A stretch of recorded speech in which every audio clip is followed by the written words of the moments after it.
Bonjour, je vais parler du 12e épisode de Arrow.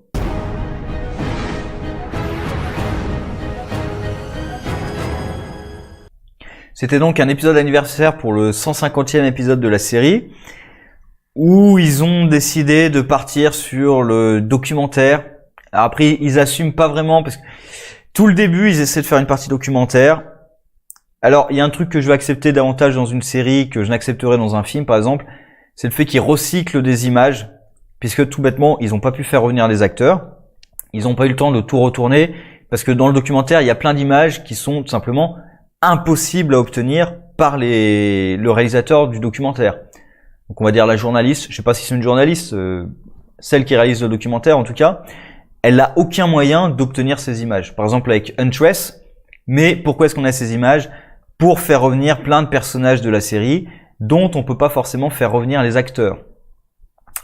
On les fait aussi revenir avec Chimera, qui est donc un super vilain qui pourchasse les vigilantes. Bon, avec un exosquelette qui vient apparemment de Wayne Tech. On peut se douter que c'est ce genre d'exosquelette qui permet de fabriquer l'armure de Batman. Bon voilà, c'est un méchant Osef, hein, clairement. Il est juste là pour pouvoir reparler des autres vigilantes. Le côté documentaire est pas assumé. Alors comme j'ai dit, le fait qu'ils utilisent des images pour une série télé, ça me dérange moins, puisque voilà, ils ont pas forcément ni le temps ni les moyens de vraiment refaire comme un documentaire. Par contre, ce qui me dérange un peu plus, c'est l'hésitation permanente entre faire un épisode documentaire où vraiment on suivrait l'équipe de documentaire filmée, ou filmer la scène de l'extérieur. Et on oscille en permanence. Par exemple, le premier affrontement avec Chimera, tiens, c'est le caméraman qui filme le truc. Il fait d'ailleurs, c'est un peu pénible à suivre même, hein, vu que c'est une caméra tenue par quelqu'un, c'est un petit peu pénible. Par contre, le dernier combat, non, la caméra, elle est extra-diagétique, quoi. Là, on avait la caméra diagétique vu que c'est le documentaire qui filme, et là d'un coup, quand on ne trouve pas de raison que le documentaire soit filmé, hop, on repasse au plan de vue normal. Donc on oscille en permanence. Je viens de dire, au bout d'un moment, il faut choisir. Ça aurait pu être intéressant un épisode. Il y a des épisodes je m'en souviens d'un bon épisode d'une série, c'était dans Stargate, sur la mort de Frasier, avec l'équipe de tournage qui est là, ou d'ailleurs, à part peut-être pour les interviews, il me semble qu'on voit jamais vraiment ce qui est filmé directement par l'équipe. On voit l'équipe qui est en train de faire son documentaire. Et du coup, nous, en tant que spectateurs, on est dans leur position à eux, avec les informations qu'ils ont, pas plus. Ça peut être intéressant comme épisode de faire ça. Là, ils ont à la fois l'équipe de documentaire, ils y sont pas allés à fond, c'est-à-dire qu'on les connaît pas, objectivement, on les voit de temps en temps, mais ils ont 3-4 lignes de dialogue grand maximum, donc on s'en fout complètement. Et le point de vue documentaire, on l'oublie aussi. On est aussi entre les deux. À ce compte-là, autant faire directement un épisode où on oublie le documentaire et on filme réellement les choses. Ça sert à rien parce qu'en plus la première partie de l'épisode est assez longue et il se passe rien, vu que c'est vraiment ça fait vraiment, il y a les 5-10 minutes, je sais plus exactement combien de temps ça dure, mais pour moi c'était assez long, anniversaire.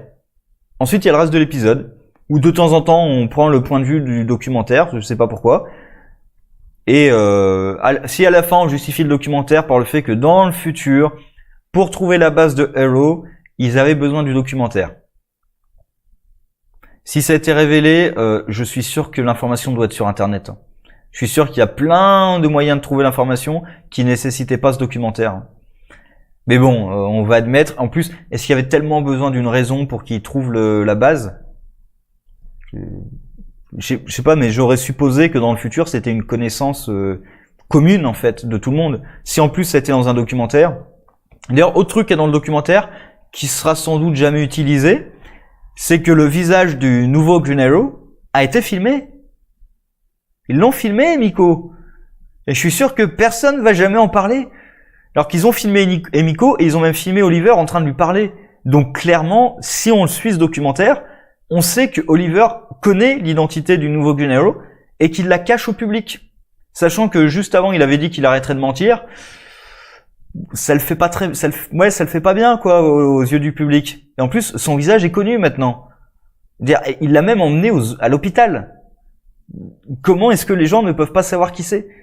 Alors après, à partir du visage, l'identifier complètement et savoir où elle se trouve, c'est peut-être plus délicat, mais quand même, surtout dans un univers de comics avec plein de technologies futuristes, avec Argus et tout, ils sont capables de savoir qui c'est. Hein. Le gouvernement est capable de la trouver assez facilement. Hein. Mais bref, je suis sûr qu'ils vont jamais l'exploiter, ça, le fait qu'elle a été filmée. J'en suis absolument convaincu. Bon, sinon, il y a William. Alors, il a de bonnes raisons d'être énervé contre ses parents, mais c'est assez pénible. Hein. Après, il a de bonnes raisons, puisque pourquoi ses parents l'ont pas fait revenir plus tôt? Comme il dit, pour Noël, par exemple, Diaz, c'était fini. Enfin, il croyait que c'était fini. Pourquoi ils l'ont pas fait revenir plus tôt? Bon, il y a Oliver qui continue à être la voix de la raison, pour le coup. Il va dire à tout le monde que, bah oui, Emiko, c'est sa demi-sœur. Il va le dire à Dinah, il va le dire à Deagle. Alors Deagle qui lui cache l'information. Ça, c'est le truc classique de oui, j'allais te le dire. Alors parce que Deagle s'offusque qu'il n'ait pas été prévenu, alors que Oliver vient d'apprendre l'information il y a quoi, 2 épisodes. Il a mis un petit peu de temps à la digérer en plus. Donc voilà, il lui fallait c'est même ce qu'il dit à Dana, il lui fallait un peu de temps pour digérer tout ça. Et Deagle s'offusque un petit peu, alors qu'en effet, il se parle quasiment plus. Et alors qu'il s'apprête à lui dire, on imagine toute la vérité sur Diaz et sa Suicide Squad, il y a Curtis qui les interrompt. Et évidemment, il va pas dire à Curtis, attends une seconde, j'ai un truc important à lui dire quand même. En plus, Curtis est au courant de la Suicide Squad, il pourrait le dire devant lui, quoi. Non, il prend pas un moment plus tard pour lui dire, non, c'est, j'ai raté l'opportunité, bah c'est pas grave. Il le découvrira quand il le découvrira. Et... Bon, j'espère quand même qu'il y aura une scène où ils vont en discuter calmement. Ça va être dur d'en discuter calmement au sujet de Diaz, mais voilà. J'espère qu'il y a quand même une scène où Deagle va le dire avant que l'information soit révélée. Parce que, voilà, là, ils sont en train un peu d'essayer de reformer la team Arrow. Et il y a déjà des éléments de dissension dans la team. C'est pénible, quoi. Si vous reformez la team, j'ai pas envie qu'elle explose 2 jours plus tard, quoi. Donc, que tout soit mis à plat, que les personnages se parlent les uns les autres. Ça serait préférable. Et du coup, oui, la team est recréée pour affronter ce Chimera. Bon. Et parce que l'équipe est reformée, d'un coup, le maire change complètement d'avis et décide de faire de tout le monde des flics, en gros. Donc maintenant, la team Arrow, c'est plus une équipe de vigilantes, c'est une équipe de policiers d'élite, quoi. C'est un peu ça. Bon, on va voir ce que ça donne. Dinah, du coup, qui a été révélée comme... l'ancienne Black Canary, avec Laurel également. Bon, on va voir où tout ça mène. Après, bon, l'épisode était pas terrible. Hein. Je comprends qu'ils aient voulu ramener plein de personnages de la série pour faire truc anniversaire, mais du coup, bah, l'épisode anniversaire est assez faible au final. Parce qu'on les ramène, mais on les ramène vraiment dans un documentaire ou comme ayant été vaincus par Chimera. Donc ça aussi, on parle des anciens héros pour dire qu'ils se sont fait battre par Chimera. Et donc potentiellement, ils sont morts. On ne sait pas précisément s'ils les tuent ou pas, mais potentiellement, si, quand même. Pareil, d'ailleurs, Emiko est capturée. J'ai pas tellement saisi comment ça marchait, en fait, parce qu'elle est capturée. Ils mettent un certain temps, quand même, à retrouver Chimera. Et elle est encore en train de se battre avec lui. J'ai pas bien compris s'il l'a capturée. C'est quoi? Il l'a emmenée dans ce bâtiment pour pouvoir la chasser? Je comprends pas bien le déroulement, en fait. Entre le moment où elle se fait capturer et le moment où il la retrouve, je comprends pas bien ce qui a pu se passer, en fait. Bref. Sur ce, au revoir.